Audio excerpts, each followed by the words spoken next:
السلام علیکم ورحمۃ اللہ وبرکاتہ۔ الحمدللہ والصلاة والسلام علی رسول اللہ، اما بعد، والذی ارسل رسولہ بالہدی ودین الحق لیظہرہ علی الدین کلہ ولو کرہ الکافرون۔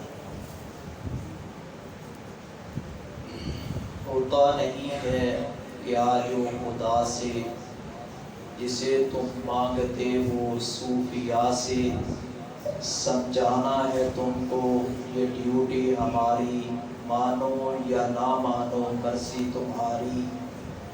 کافی ہے اللہ سب کی حاجت روائی کے لیے، نبی ولی پیر پیغمبر ہیں فقط رہنمائی کے لیے۔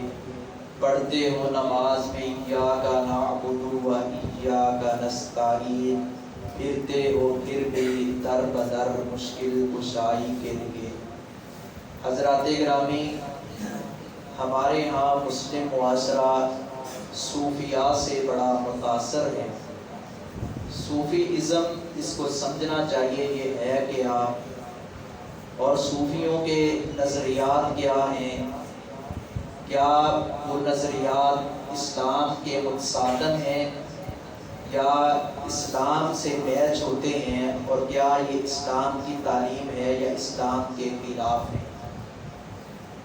مشہور و معروف ہے ہمارے یہاں کے بر صغیر پاک و ہند میں صوفیاء اسلام لے کر آئے۔ ہمارے علماء مورخین مفسرین نے اس بات کی وضاحت کی ہے کہ صحابہ کرام دنیا کے چپے چپے پر گئے ہیں۔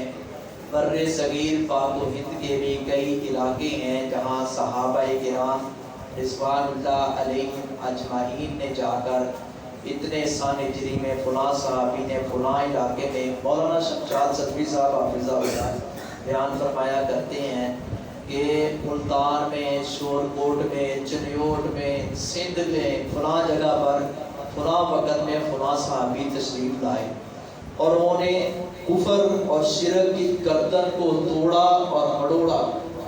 صحابہ کرام رضوان اللہ علیہم اجمعین ہمارے محسن ہیں، مگر صحابہ کے نظریات ان کو فروغ نہیں دیا جا رہا، ان کا چرچا نہیں کیا جا رہا جس قدر چرچا کرنے کا، فروغ دینے کا حق بنتا ہے۔ صوفیاء کے نظریات کو فروغ دیا جا رہا ہے۔ وہ صوفی جو یہ بات کہتے ہیں وہی تھا عرش پہ خدا ہو کر اتر پڑا مدینے میں مصطفیٰ ہو کر، صلی اللہ علیہ وسلم نعوذ باللہ کے پیارے نبی ہی رب بن گئے۔ ایسے ایسے غلیظ کفریہ اور شرکیہ جملے جو ایمان اور اسلام کے لیے زہر قاتل ہیں، ہم ان نظریات میں جکڑے ہوئے ہیں۔ ان نظریات نے چاروں طرف سے ہمیں گھیرا ڈالا ہوا ہے۔ اولیاء کرام ہمارے لیے قابل احترام ہیں، لیکن ہم کہتے ہیں پرکھ کر لیں، پہچان کر لیں۔ ہر ایرے گہرے کو ولی نہیں منیدا۔ ولی وہ ہوتا ہے جس کو قرآن ولی کہتا ہے۔ ولی وہ ہوتا ہے جس کو دیکھ کر عرش والا رب یاد آ جائے، اور ولی سے دشمنی رکھنے والا رب کا دشمن ہے۔ ولی سے دشمنی رکھنے والا قرآن کا دشمن ہے۔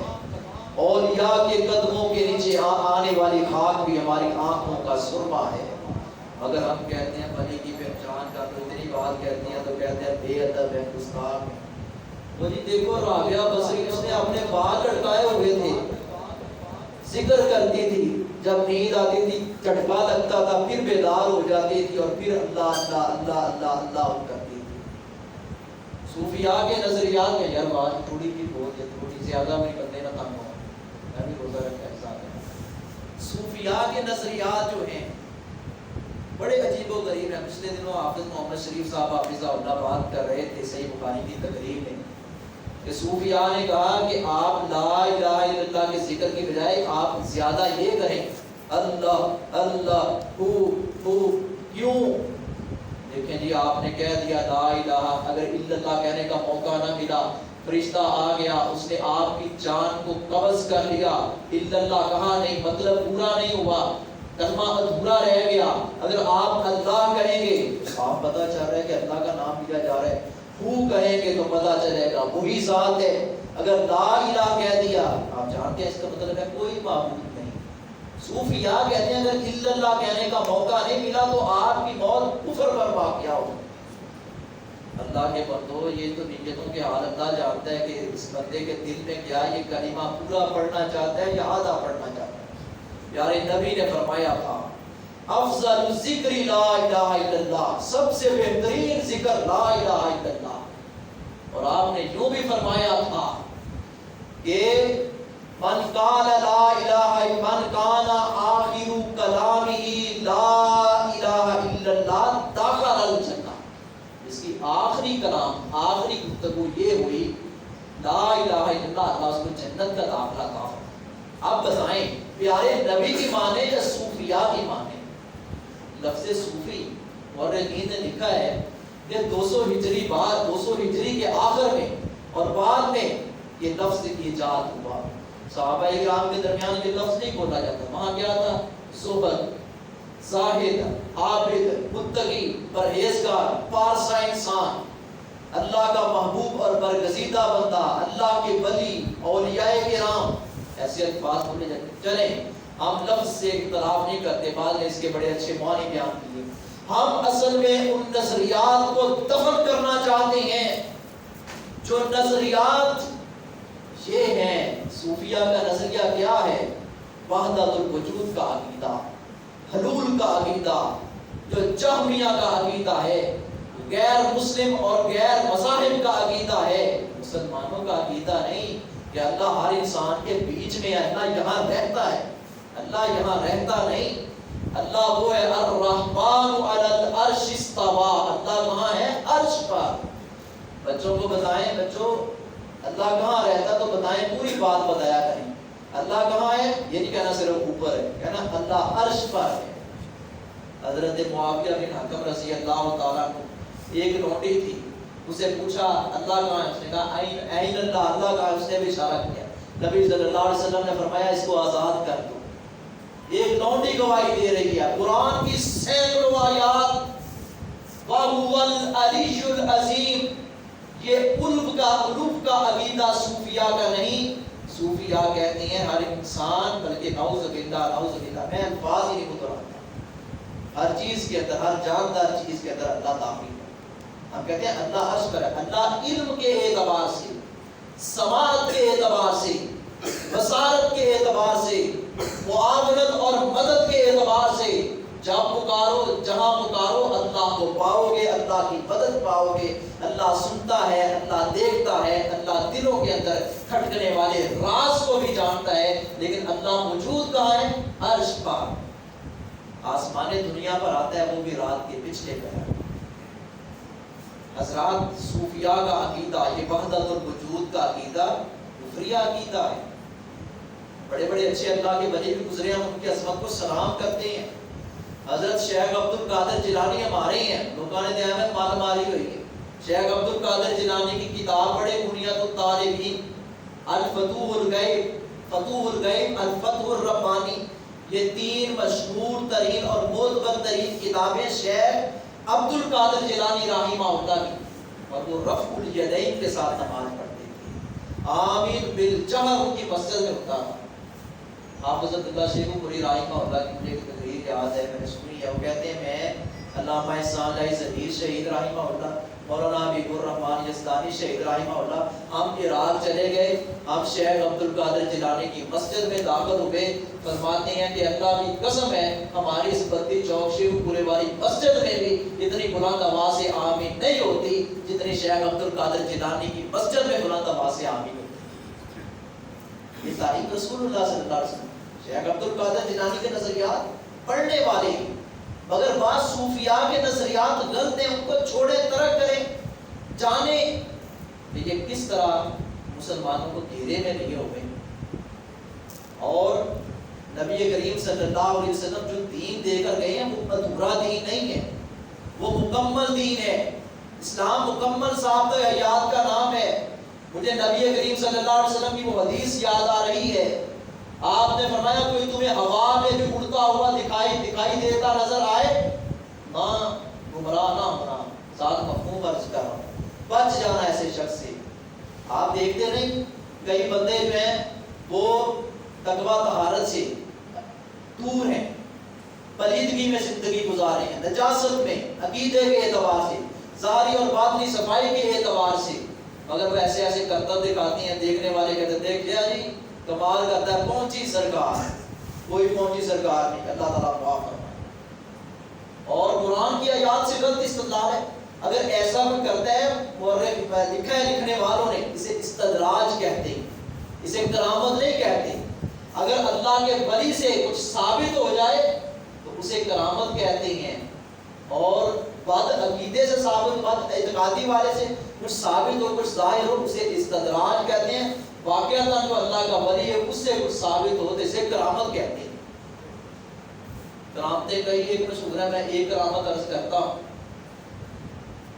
حضرت صوفی عبداللہ صاحب مامو کاندن والے رحمہ اللہ کی کئی کرامات مشہور ہیں، بعض ہمارے علماء کے ساتھ بھی لفظ صوفی لگتا ہے، مولانا عتیق اللہ سلفی صاحب کو بعض لوگ صوفی کہہ دیتے ہیں۔ صوفی گلزار صاحب دارالقرآن کے شیخ الحدیث، اللہ ان کی مغفرت فرمائے، صوفی عبداللہ صاحب مامو کاندن والے، اور اسی طرح کئی ایک ہیں۔ لفظ صوفی سے ہمیں اختلاف نہیں، ہمیں نظریات سے اختلاف ہے۔ صوفی عبداللہ رحمہ اللہ ان کے بعد کہتے ہیں جی وہ چلے گئے، احمد آباد کی بات ہے، یہ دوستوں نے وہاں ایک واقعہ سنایا، گھڑی بات ہے، پرانی بات ہے، آج سے کوئی 50 سال پہلے سور صاحب کے دور کی بات ہے۔ گھڑی باندھ ہے، شہر جاتا ہے، بڑی چلانے کی نماز کی کوشش کی ہے، نہیں چل رہی۔ سور صاحب وہ سارے کہتے ہیں کہ اتنے جانا شہر جا کے سیٹ، کیونکہ دکان تھا دے ہے کوئی نہیں، شہر وہ سیٹ بھی جو کر آگے لے کے آنا۔ سور صاحب نے بہو یار چل بہو یار چل تو کہتے جان تو صوفی صاحب دکان تے لے کے جاواں گے، کاریگر کو چلے گی، کہتے چل جے لو تھوڑی دیر ہے صوفی صاحب دی زبان تو نکلن دے، لفظ نکلن دے دیر اللہ نے گھڑی نو حکم دیتا تے گھڑی چل۔ صوفی صاحب کا بھی اپنا کوئی کمال ہی ہے، رب کا کمال ہے، رب اپنے بندیاں دا احیا کرتا، اسے کرامت کہتے ہیں۔ صوفیاء اولیاء کی کرامات کے ہم قائل ہیں، لیکن کرامت سرزد ہونا ولایت کے لیے شرط نہیں۔ بعض لوگ کہتے ہیں اس سے تو کرامت ثابت نہیں، لہذا یہ اللہ کا ولی نہیں، ایسا نہیں ہے۔ کئی انبیاء سے معجزات سرزد نہیں ہوئے، کیا ہم نبی نہیں مانیں گے؟ مانیں گے، نبی مانیں گے، ولی مانیں گے، لیکن کرامت اللہ چاہے تو سرزد کروائے، اس کا صدور ہو، اگر اللہ چاہے تو معجزے کا صدور ہو، مگر نہیں ہو سکتا، ولی اور نبی جتنا مرضی زور لگا۔ یہ صوفیاء کے نظریات اور قرآن کی آیات کا غلط مطلب لیا جاتا ہے۔ وَاعْبُدْ رَبَّكَ حَتَّىٰ يَأْتِيَكَ الْيَقِينُ، فرمایا رب کی عبادت کرو یہاں تک کہ یقینی وقت آ جائے، یعنی موت آ جائے، اتنی دیر تک اللہ کی عبادت کرتے رہو۔ صوفیاء نے کیا کہا؟ انہوں نے کہا کہ اتنی دیر تک موت اپنا عبادت کرتے رہو جب تک تمہیں یقین ہو جائے، یعنی جب تم پہنچی سرکار مان لو پھر نماز پڑھنے کی لوڑ کوئی نہیں، ساری نماز تے عرش تے ہوندی، سانو فرض تے پڑھنے کی لوڑ کوئی نہیں۔ کیا یہ عقیدہ پیغمبر کے عقیدے کے خلاف نہیں؟ وَأْمُرْ أَهْلَكَ بِالصَّلَاةِ وَاصْطَبِرْ عَلَيْهَا، پیارے نبی خود بھی نماز کے پابند بنے، اپنے گھر والوں کو بھی نماز کا حکم دے، جب نبی مستثنا نہیں ہے، کوئی اور کس کی بے جرت ہو سکتی ہے اس طرح کی بات کرے؟ نبی سب سے بڑا ہوتا ہے، نبی سے اعلیٰ کوئی نہیں۔